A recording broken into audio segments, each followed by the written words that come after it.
Hello and welcome to Khyber Shards. I am Eric, I'm Colin. and we just want to do a quick intro for the video here that you're watching. When we first started this show, we named all of our characters, built our characters, and had a good time with that. But it was made to our attention after a couple of sessions had been recorded that one of the characters' names was problematic in nature. And so now that we have been made aware of that, we're doing what we can to correct it.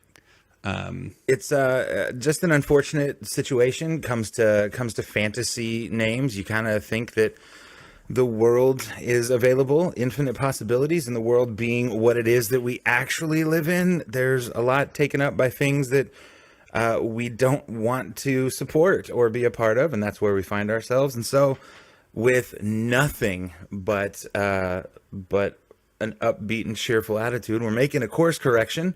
Yep. And we're just going to take it as simply as changing the character's name. We're just going to move forward. Easy enough. And we weren't exactly pot committed at this point. We've been light enough that it's easy enough to make this change. Yeah. We've only recorded a couple sessions at this point, and if this might be a uploaded version of a previous episode, if you're confused as to why an old episode has been re-uploaded, because all of the overlay and the intro and everything has been updated with the new version of the character's name. I wonder if you all can figure out which character it was based. Well, I guess we are two players here, so it could be either or. You'll have to rewatch and find out.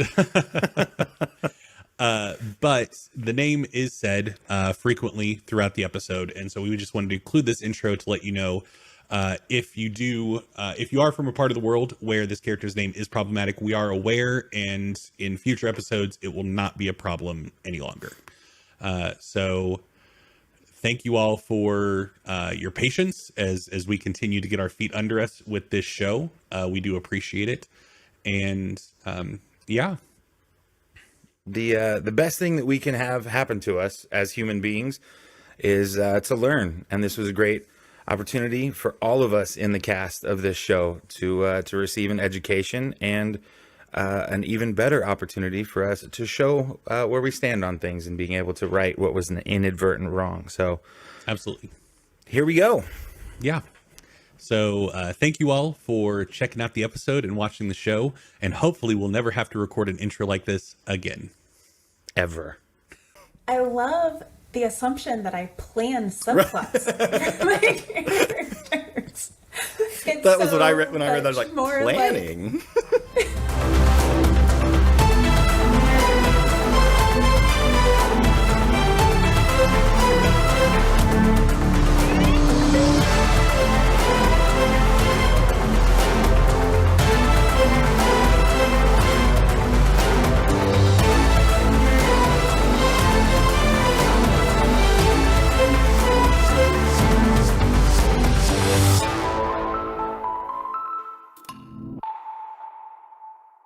Hello, and welcome to Khyber Shards, a 5th edition actual play show set in the Eberron campaign setting. I'm Philip, and I'm the Dungeon Master. And I'm Casey, and I play Shade.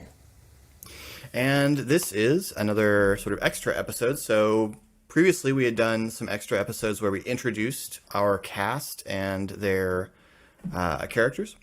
And we're going to continue to do little extras every week, but instead we're going to do little Q&A episodes where we take questions submitted by fans on our Discord. If you'd like to have your questions submitted, you can join our Discord. The links are on our website, thegeekpantheon.com, and also links to all of our social media stuff are down in the description of this video. You can find them there. So we'll be taking some questions from our fans, and we'll be prioritizing questions from our fans who donate on our Patreon at the Q&A tier. So if you are interested in that and in supporting the gradual improvement of this show that's not reliant on my talent, then feel free to do that. Anyway, let's dive in. So we are a full sort of arc in. We are through all the prologue material, and this will drop just before the first, I don't know, real episode that felt like a real session to me, where we'd finally gotten through all of the stuff. So I had a couple of questions for you. So I've been, for a while now, through the podcasts, been creating D&D content that other people are going to listen to. But I'm curious, how are you with that? How are you feeling with what you're playing is going up on the internet? Well, lots of anxiety and also excitement. It has been interesting to sort of come to that realization and just process that. But it is so much fun to sort of be held accountable. Like, oh, I do have to really think about how she, as the character, is going to develop and how those decisions are being made in a way that I possibly may have been flippant about in the past. Cool. So I wanted to know, we've talked about in our introduction video, and we've talked about many times when we're, normally just having conversations, the ways in which characters will surprise you and you learn things about your character. So I'm curious, what is one thing you have learned about Shade in playing so far that you didn't know when we sat down the first time? I think that the thing that has surprised me most about her so far is how fickle she is. I think when I sat down to play her, I viewed it as adaptable. Like, this is such a positive trait. And I think in a lot of ways, she's really just like, oh, that didn't work. Change tactics. Like, I don't have to stick to anything that I first decided in any way. Throw it out the window, try a new thing. And so I think she's just a lot more fickle and impulsive than I had originally thought her to be. Mm-hmm. Which doesn't surprise me. I tend towards impulsive characters. I should have known. It's freeing, right? It's freeing. It is. It's not that I'm being reckless, it's just my character. Right. What are you going to do? Cool. So the reason I wanted to do this one now is our last episode was our open road episode between your escape from the facility to your arrival in Stormreach. And I had asked each player to come up with a trouble they encountered, that we could do a little scene of some sort of trouble they encountered on the road. And I wanted to talk about yours because it was really interesting. I mean, the others were interesting too, but this was because you pitched to me, Shade tries to run. Like, Shade tries to run away. So why that? Why did you think? Why is that what came to your mind, do you think, when I asked for this? Two things. So metagaming, I think that it's always interesting to have an invested group. Mm-hmm. And we've had that conversation before about how you create those bonds, and so it doesn't feel quite so forced. And so I wanted an opportunity that, you could say that nothing's keeping these people together. And so to create an opportunity to decide what is keeping them together, that it is a decision. It's not just the dungeon master has said so. Right. And then the second thing is just, I wanted to be true to Shade's character too. She fears abandonment. And so I think she would have a hard time just going along with this group without sort of testing them first. Am I going to get left again? And without knowing the answer to that question, I don't think she would have traveled quite as far as she has. Yeah. To that, we had a listener question about that scene from Devious Pop-Tart. Was Shade glad / relieved she was talked into staying, or did she feel more forced into it? Did she regret staying with the group after the dead tree box ride on the water? was a great question. And I think it's not quite as simple as it seems. She doesn't feel forced. She doesn't feel forced. I think, in fact, that's what made her stay, is it was her choice. I think if she felt forced, I understand the irony here, but I think if she felt forced, that she would have much more negative feelings about the situation. And she's fairly positive about this group and what they've done. But I think that it also wasn't a healthy interaction. Shade was testing them. It wasn't a purely innocent, I'm scared and running. It was, okay, but if I poke, what do you do? If I push away, what's going to happen? And so instead of just trusting these people that she's trained with and trusting that they would care, she had to sort of feel that out. Cool. And Ari's point of, hey, I've been on the road, you survive with more people, very much spoke to her. Yeah. So she still feels, or felt at least at that point, in control of the situation to a degree. Right, absolutely. Because she knew what they were going to do if she tried to go again, and she knew that it was her decision to stay. Cool. And does she regret her decision after discovering that it involved a dead tree box ride? She definitely regretted that part of the journey. But she does not regret her decision to stay with them so far. Good. Well, cool. Well, let's do some more listener questions. We got quite a few, some for more DM focused things and several for Shade, and a couple I think more for Casey, although it would be funny to try and answer them as some of them as Shade. So first of all, Darren asks, without telling us what the other options were, how did the players end up deciding on Stormreach? So I want to hear your thoughts on that, but to sort of set it up, basically in our pre-recording session, we kind of had a meeting before the session, or before we recorded anything, and settled on a few basic facts.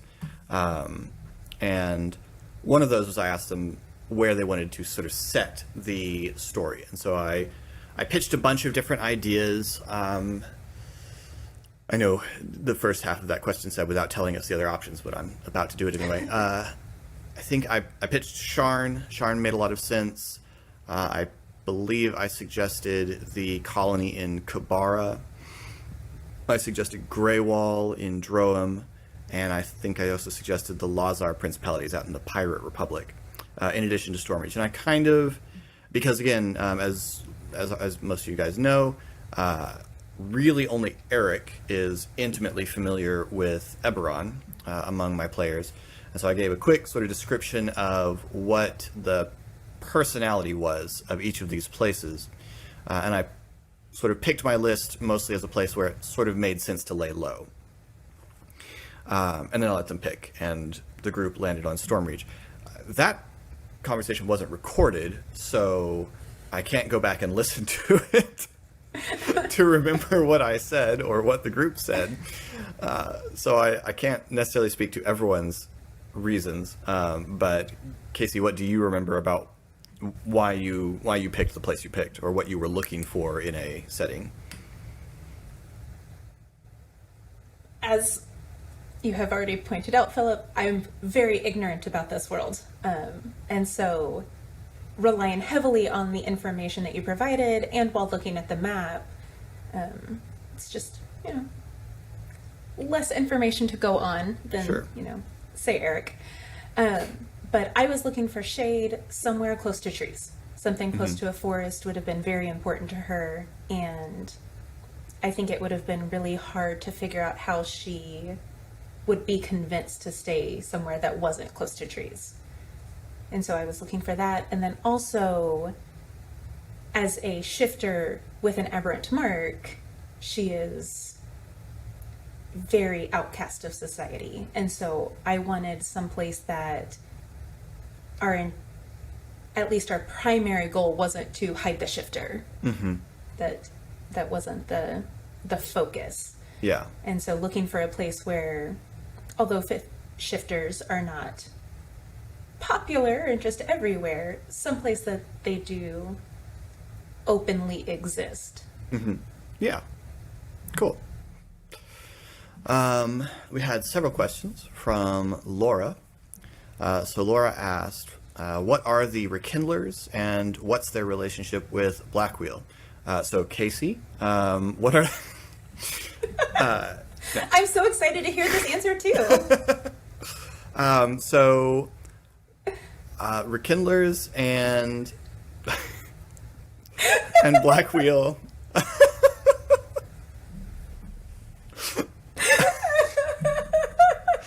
So I have no idea if Eric just dropped in as a producer and thus did not appear on the recording, but for those of you, if you couldn't see that, Eric just appeared on our screen and then disappeared after a weird look. So either Eric mistakenly joined our call or joined as a producer to just mess with us. Either way, great.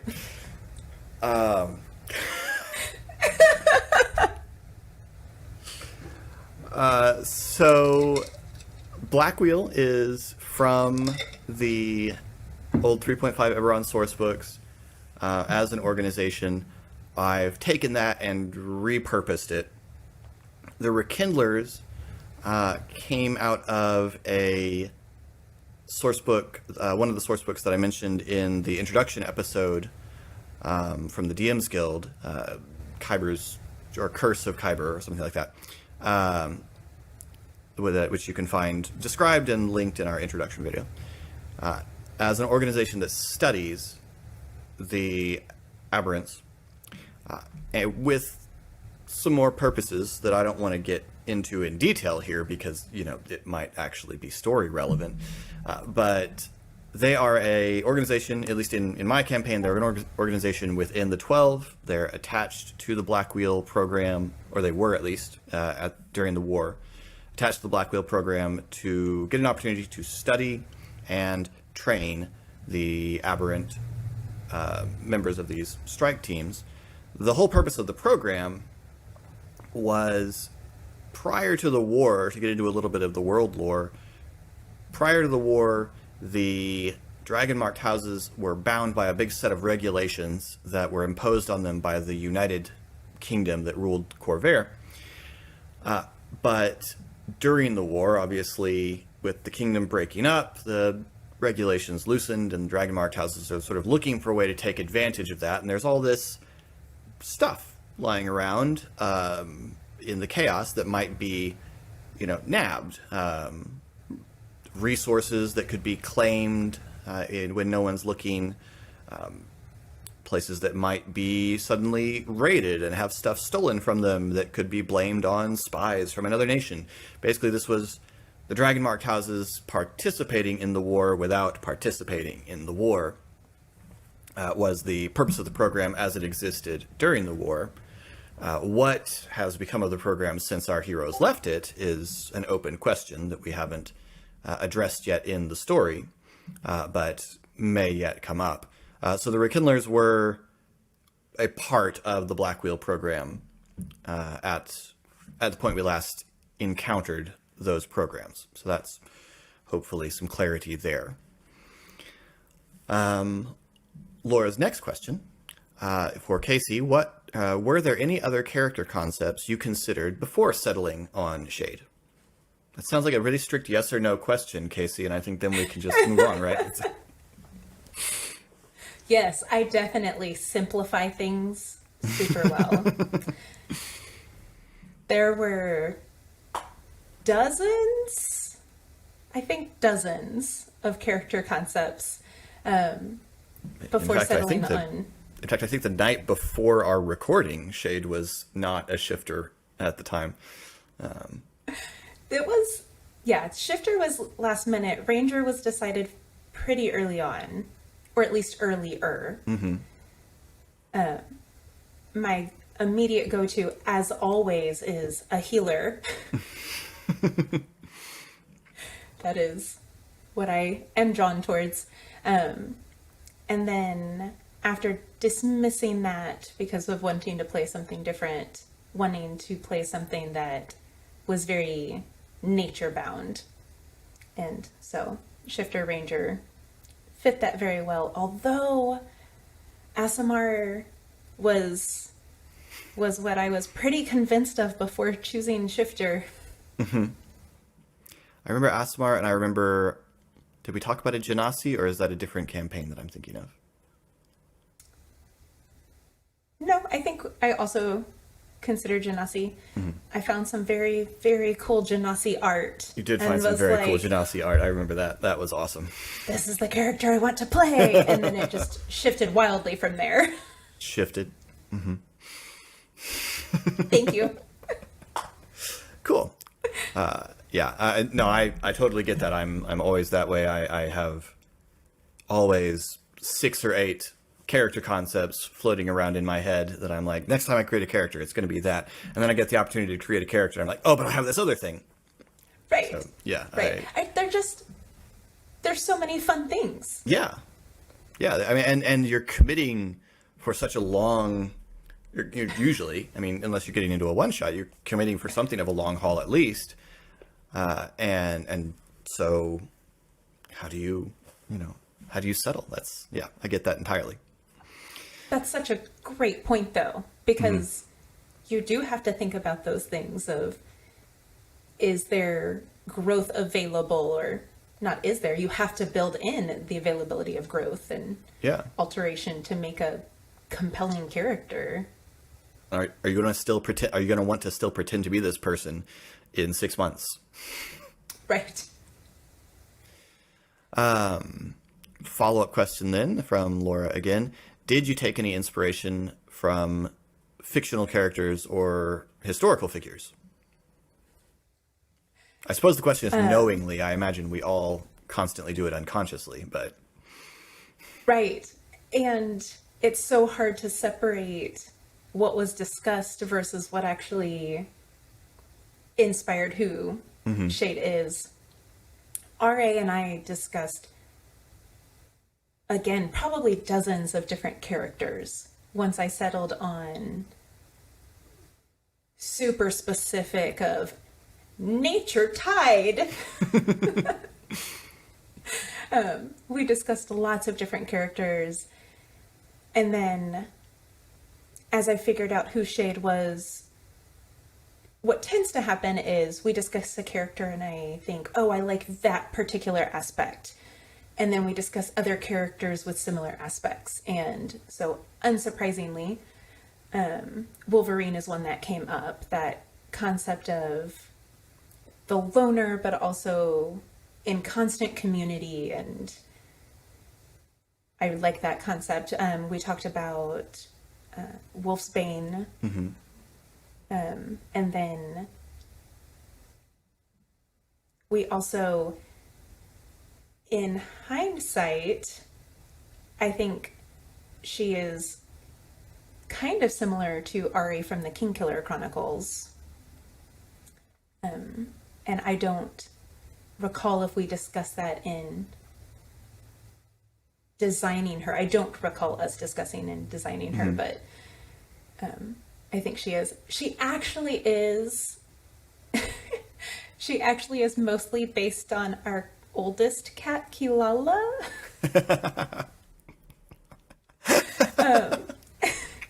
So, not a fictional character or historical figure, but our oldest cat is feral.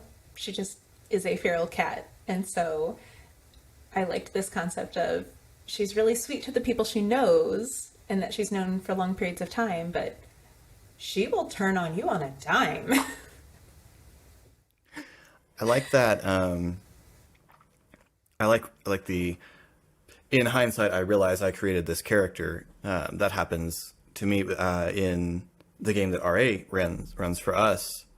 My character, I I created before I'd ever encountered this, and then me and Kelly started watching The Expanse, and it was pointed out to me it had been pointed out to me, I think, by you and RA, that the character reminded you. All of a sudden, I saw immediately, I have created Amos. This is just... Who is such a good character. Oh, yeah. It's a great character. But it's very funny. You get that where you create the character and then you realize, oh, well, turns out it's this person over here that exists in a story. I'm so creative.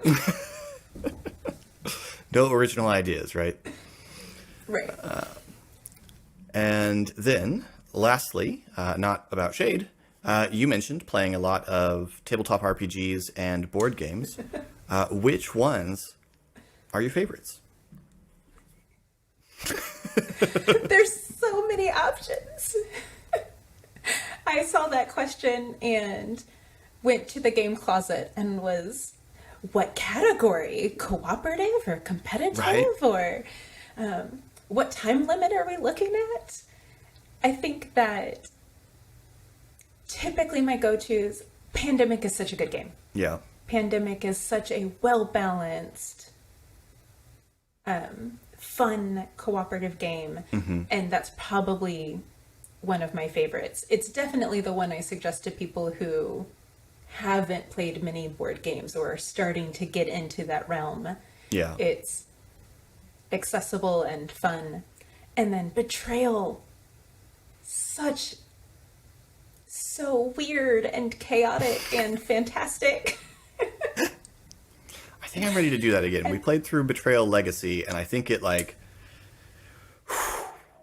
I think I'm. It was heavy. It was. It was really heavy. I think I'm ready to do Betrayal again. That is a very fun one. Not all of the stories are quite equally balanced, Yeah. but it just has that fun factor. Yeah, it does. All right. So next question is from Leopard 2 Ace. Why, and this I assume is directed at me since you didn't, why did you elect for the massive time skip in the tale moving all the way through Corvair, and why was the selection of Stormreach chosen? I was really looking forward to the trek through Corvair and the constant evading of agents of the houses. That would be a cool story. It would. Yeah. We've already addressed why Stormreach was chosen, as I gave them the choice of where they were going to end up, with the caveat that I had told them where they were going to start and kind of how I was going to begin the story. At least I think I warned them about that. Now I can't remember. But it wasn't recorded, so I can just say what happened, and no one can prove me wrong. As to why I elected not to do that, because that was a DM choice. A couple of reasons. One, as far as constantly evading agents of the houses, our player characters are not really worth the house constantly hunting yet. We have an unspecified but large number of subjects that were part of the program. We don't at this point know how many of them also left the program, and how many of them got left behind. We don't know what became of Dane or Thora Tuveen. But I mean, if the house is hunting at people, it's that level of people. It's Dane and Thora Tuveen and other powerful members of the program who had been already active and were trained. Whereas, our of the list of priorities, obviously everything went very pear-shaped just everything went sideways real hard at the Black Wheel Company that day. And so you got to kind of triage what are the things that our resources are going to go for. And for level 1 runaways is not at the top of the list. So that's, partly that, but more directly to the point. When we did have our pre-campaign planning session, I kind of asked, what is it that you like in a campaign? What is it you want to see in a campaign? And the thing I got the most of was I like a consistent set of NPCs that we can really get to know. And that told me immediately that I needed to either have them rotating between some consistent places, or the story needed to at least begin fixed in a place. And the second one much more directly told me that, because it was the second thing I got from, I think RA brought this up, but there was general agreement, was I really like it when the setting is kind of a character, where the setting is an essential part of the story, which also helped narrow my list of potential settings down, because I was immediately going to pick places that were going to have their own very unique flavor, which obviously Stormreach does. And if you don't know that, you will by the end of the next episode, because that was the point of that episode, was Stormreach is a wild place, guys. So that was why I wanted to get them to where they were going to be, rather than spending, sessions surviving on the road. I wanted to get them there. And then additionally, if the setting is going to be, from my perspective at least, if the setting is going to be a big character in the story, I want the player characters to start off established in the town. I want them to begin the campaign with some roots. One of the things I had them do, and this hasn't entirely come up yet, well, it certainly hasn't come up in any episodes that have come out yet, but one of the things I had the players do for me is I gave them each a different set of NPCs, and told them, tell me one of these people that your character gets along with and one of these people that your character doesn't get along with, and briefly why in both. So I gave them an NPC and a quick description of what that NPC was, because I wanted, again, to start with them thinking of having a little bit of a network to the town. So that's why the On the Run story would be a very different, very fast-paced and cool action story. It's just not what I elected to do. I am kind of holding in my back pocket the option to have flashbacks to On the Road, and that's one of the reasons I kind of did the Troubles, to sort of get what are some of the big moments of that. And so we may go back at some point and explore things that happened while they were on the run. But I wanted to leave that alone for now and focus on getting them established in town. So hopefully that clarifies it. Our next question goes back to being for Casey, although presented as sort of a more general question for all the characters in turn. But do you plan on having a romantic subplot for your character, either within or outside of the party? Or is that something your character just isn't interested in now or ever? So, does Shade have a crush on anyone? I love the assumption that I plan subplots for my characters. That was what I read when I read that. I was like, planning? It's so much more like, oh, I wonder what's going to happen next. Mm-hmm. So I am not planning on a romantic subplot. And even within having started and met the characters, and I know I talk about this regularly, it's just such a defining part of who Shade is, but her abandonment issues are going to make it hard for her to be interested in a romantic relationship in which she's connected to only one person. She likes this idea of the group because there's, all right, well, if one leaves, there's still two more. Safety in numbers. Yeah, cool. And then our last question from Richard.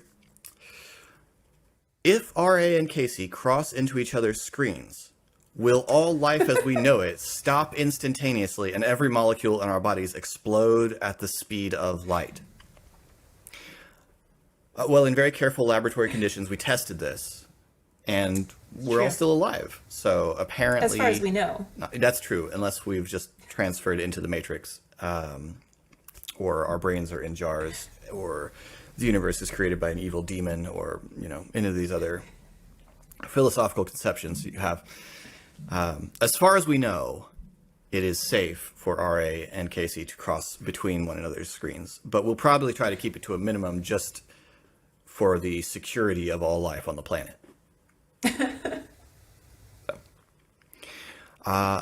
Well, all right. How are you? Are you having fun so far? How are you feeling about the campaign? I'm having so much fun. I look forward to our sessions and what's going to happen. And this has been fun too, seeing how you put together our input into the campaign. And I've had a blast. I've had a lot of fun with this so far. Good. And I'm really enjoying Shade. I'm looking forward to getting to know her better too. Yes, I am enjoying having. I think the combination of personalities in the group is really fun, and I'm really excited to see how that meshes, especially after just what happened in the last session, which I can't talk about yet. But oh my gosh! Anyway, now that we've thoroughly teased you, we will call it there. So thank you all for submitting your questions. Again, if you would like to be a part of this conversation and have the opportunity to submit some questions, you can do so on our Discord, the link to which is in the description to this video, and also on our Facebook, on our Facebook page, and our website, thegeekpantheon.com. You can find us on all the social media at The Geek Pantheon. And we hope that you've enjoyed this little Khyber Shards Q&A, and look forward to seeing you next time, and I hope you enjoy the next episode, which will drop Monday. So we'll see you next time, and I am Philip, the Dungeon Master. And I am Casey. All right. See you later.